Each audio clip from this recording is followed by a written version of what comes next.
from here, it's looking pretty good. Too early for this. What's up?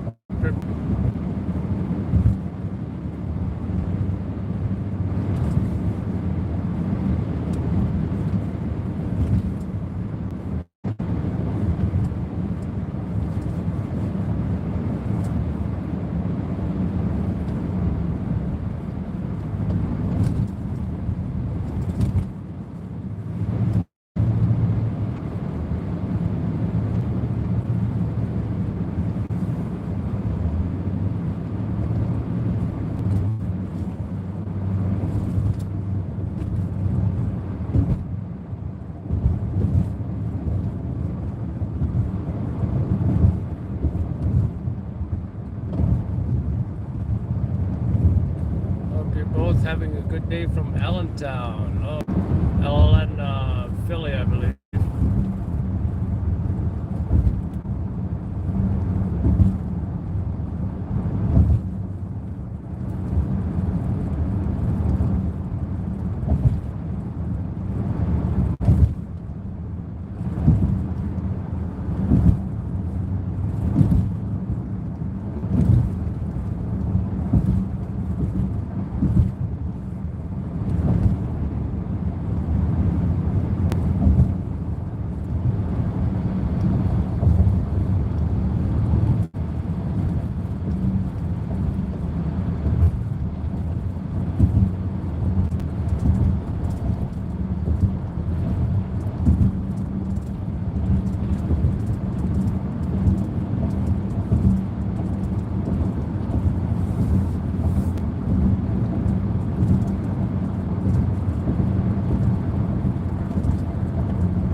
If you are going eastbound the BQE or Gowanus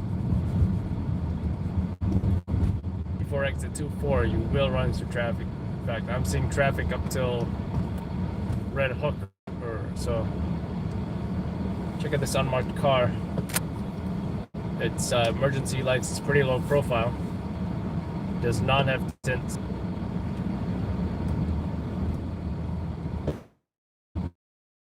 It also says police interceptor. If you look at the fine badge, the badge on the trunk of that vehicle. Just you wonder who it is, you know. But those emergency lights are not immediately obvious until you really know what you're looking for.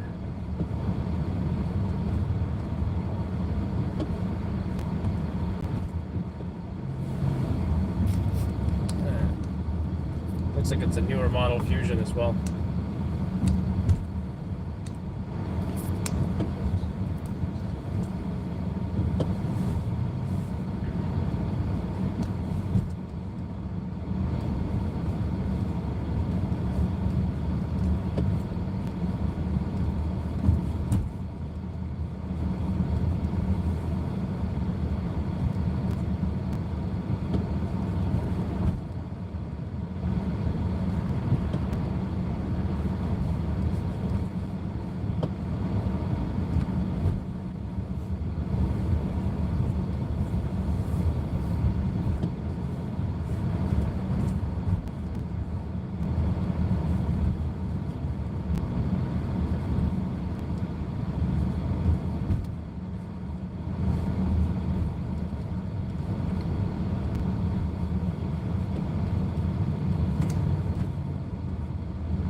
right there.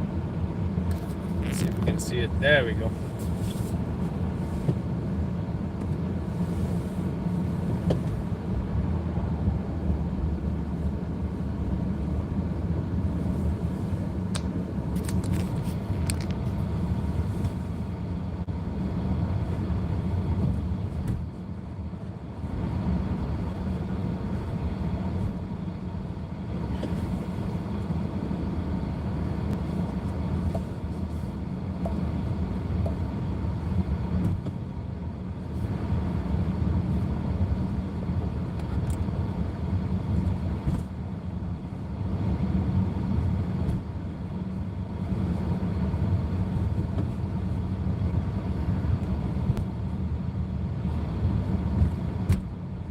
Guess it's time to listen to some news or something.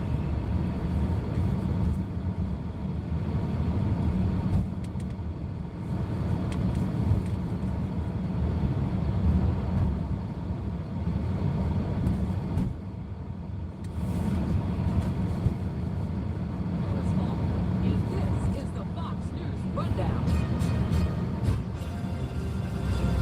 Thursday, March 31st, 2022. I'm John Saucier. One of the things I love. Okay, so here's a question we know the answer to. What's the point of American intel agencies? Couldn't be clearer in the law. The point of an American intel agency is to monitor what happens in other countries and then report back to the President of the United States so that he can make better decisions about U.S. foreign policy. Period. That's why we have the CIA. That's the only reason. These agencies are not allowed to spy on American citizens because that would invalidate democracy. But they're doing it on a huge scale. And they're doing it on direct orders from the Biden administration, not the conspiracy theory. It's verified. It's true. Now, new legislation from Congress seeks to stop that. This legislation has been introduced by Congressman Chris Stewart of Utah. Congressman joins us now to explain. Congressman, first of all, thank you so much for doing this. This is illegal. Nobody seems to care. We should care. What would your legislation do? Well, to emphasize what you've already said, Tucker, the whole purpose of the IC intelligence community, NSA, CIA, and others, is to concentrate on foreign threats, foreign terrorism, of foreign nation states, Russia, China, North Korea. It was never, ever intended that they would look at U.S. persons until this administration comes along and says, you know, those other threats are important, but the real threat we're worried about is domestic violent extremism, DVEs they call it, white supremacy. And because this white supremacy threat is so great, which by the way is nonsense, but by their thinking, because this is such a great threat, now we need to use the power, the awesome tools that we give the National Security Agency or the CIA or the DIA. We are compelled to use those upon U.S. persons, the administration says. And that's why you have a situation like about a year ago where the Office of Director of National Intelligence, not the FBI, not Homeland Security, the DNI, using the tools of the National Counterterrorism Center, provides a briefing to Congress on what? White supremacy, on domestic terrorism. It should enrage Americans that they would think that they would allow them to use this awesome power. Hey, if you think you want to build an American KGB, if you think that's a good idea, then keep going down this road. But if you think it's a horrible, fearsome idea, then please work with me. I'm talking now my members of Congress. Please work with me to try and stop it. So they've spied on this show. They've admitted it. I've spoken directly to two sitting members of Congress whose job it is to oversee the intelligence agency who told me directly that they were being spied on by the intel agencies and they didn't do anything about it. I wonder how many members of Congress are too intimidated to push back the powers of these agencies. Well, I guess we're going to find out. But, you know, and it's not just members of the press. I mean, we know that the CIA and Director Brennan lied about it when they were spying on members of the Senate.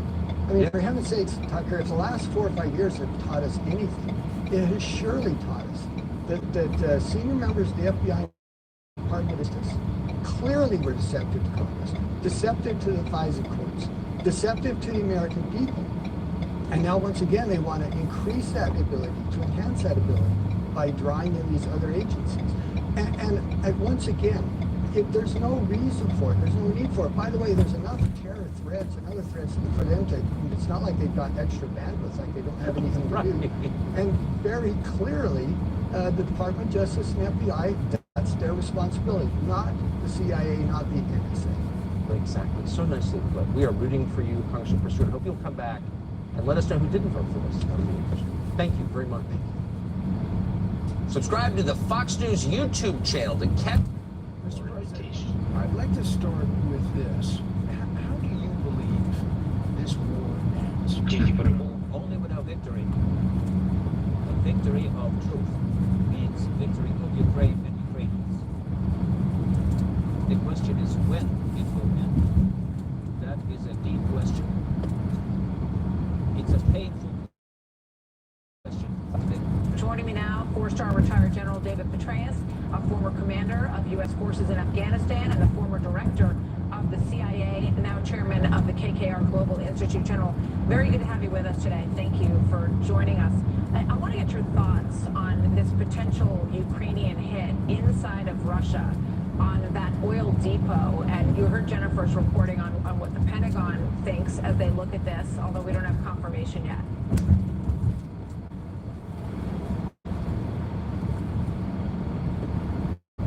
General Petraeus, can you hear me okay?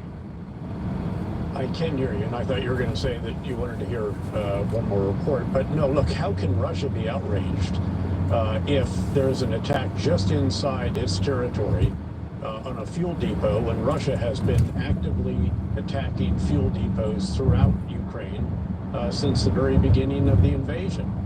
They have destroyed civil and military infrastructure without any distinction. Just as they have struck military facilities and civilian facilities throughout the country. So the idea that there should be outrage if indeed these two Mi-24 attack helicopters turn out to be Ukrainian is just ludicrous. It's nonsensical. And it is a continuation of course, the kind of disinformation that Russia has sought to sow ever since the beginning of the invasion. But you know, Martha, this is a really eventful week. This is the week that saw Ukraine win the Battle of Kyiv.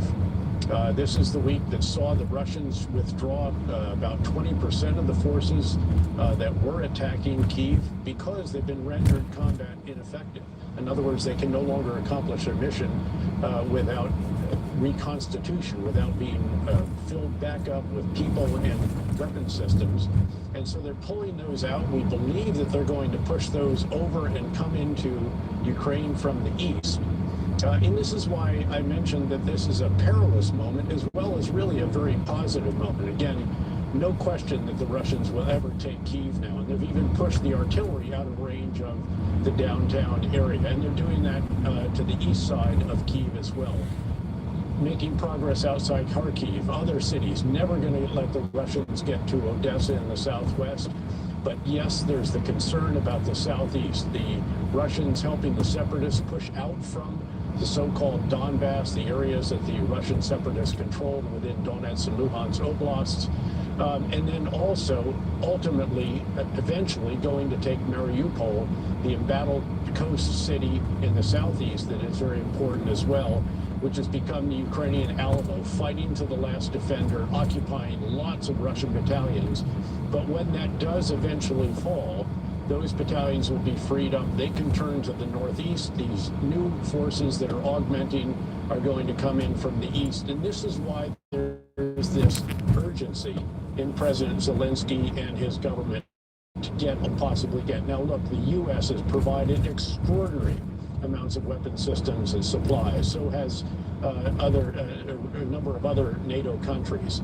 The problem at this point in time is that a lot of what they really pieces or the rounds for it or the multiple launch rocket systems or some of the other Eastern Bloc systems that they need, the S-300 air defense system, which I believe our Patriot has put into Slovakia to free that up. So again, I think that in their 1,000 man-portable anti-tank guided missiles and 3,000 man-portable air defense systems, the Stinger, in that 1 weekend they've continued to flow. Now, the one that we should be pressing for is the Switchblade drone. Soldier pops it up out of a tube. It loiters. It's essentially a loitering munition, 15 or 30 minutes depending on the size of it. The operator picks target, it dives and blows itself up on that target. We ought to be getting thousands of those to Ukraine, not the 100 in the initial batch. Those could be game changers, and those could really augment these counterattacks by the Ukrainian forces as they push further out of Kyiv, as they push further out of Kharkiv, as they oppose the Russian forces that are trying to push out of the southeast, and also trying to entrap some of the Ukrainian forces that are defending against that push out of the southeast. So I think that's, again, the sense, the origin, the catalyst for this urgency. I agree with it. I've been a commander. You never have enough, and you're always asking for more.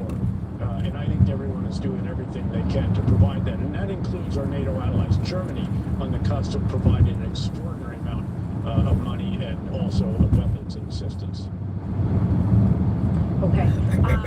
Can we just quickly play this soundbite that we have of the interview with Zelensky, and then we're short on time, General, but I just want to get a super quick reaction out of this if I can. Let's play that. Short of NATO, short of Article 5 protection, you're saying a group of nations provide security guarantees. Has President Biden offered the U.S. as one of those countries? It's hard for us to talk about NATO because NATO doesn't want to admit us. I think it's a mistake because if we join NATO, we would make NATO much stronger. We are not a weak state. We are not proposing to make us stronger at the expense of NATO. We are not an addition. We are the locomotive. General, your reaction to that? Well, Martha, look, you have to have sympathy for that. You have to, feel again an enormous amount of empathy for the idea. The problem is that his negotiators themselves put forward on the negotiating table that Ukraine would be neutral. Now, it would have a security guarantee, but not as part of NATO, and that's a very significant distinction.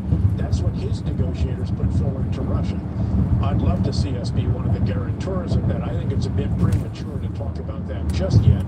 The negotiators did say they want UN Security Council permanent members. That limits it pretty distinctly. You're now talking about on our side, the US, UK, France, because the other two, China and Russia, I presume, would not be the guarantors they're seeking. But I think, again, that construct, I think, makes sense. The idea of NATO membership, I think, is one that probably that ship has sailed. Well, it sounds a little bit like what they were supposed to get with the Budapest Agreement, which pretty much fell apart in terms of protection of Ukraine ex-NATO. Russia was a thank you, General. Great to have you here. That was part of the problem. Absolutely. Exactly. Thank you, General. Good to see you. I want to Brian kill me. I want you.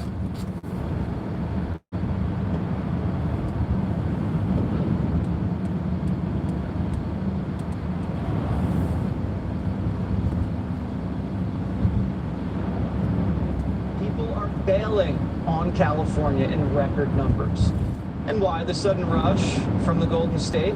Gas prices have a lot to do with it. I know gas prices are high everywhere, but they're not even close to what people are paying in liberal California. The state's closing in on $6 a gallon compared to $4.21 nationwide. And residents there know exactly who to blame. Californians are tired of high gas prices. Families, single-income households, everybody's dealing with it. The Democrats that have done this with their policies, they talk about the green policy and why they don't want to be Good morning, drilling Trish. for oil. Well, guess what? All the other countries are doing it. I blame the Biden administration and the Democrats for the high gas.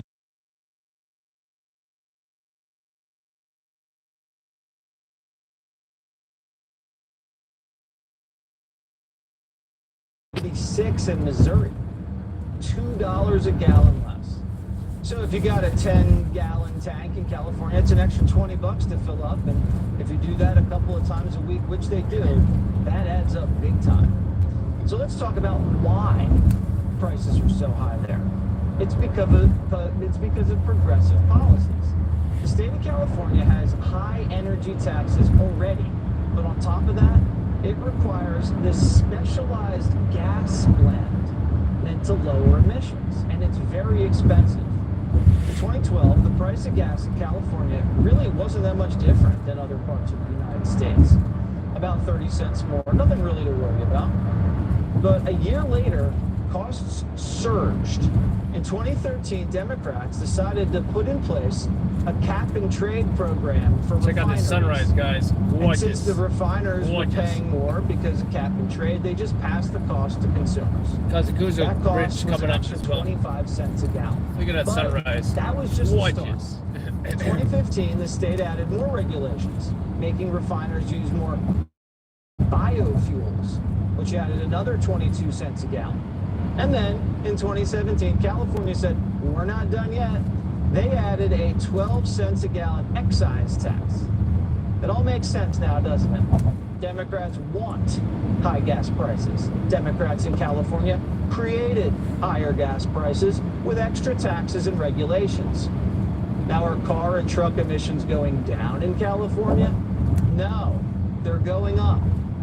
So high gas prices and cleaner fuel isn't saving the world like liberals promised. California drivers are paying over 70 cents in taxes per gallon on top of the other fees and getting nothing back for it except traffic. Plus, California's green dream is completely crushing the oil and gas industry and its own citizens.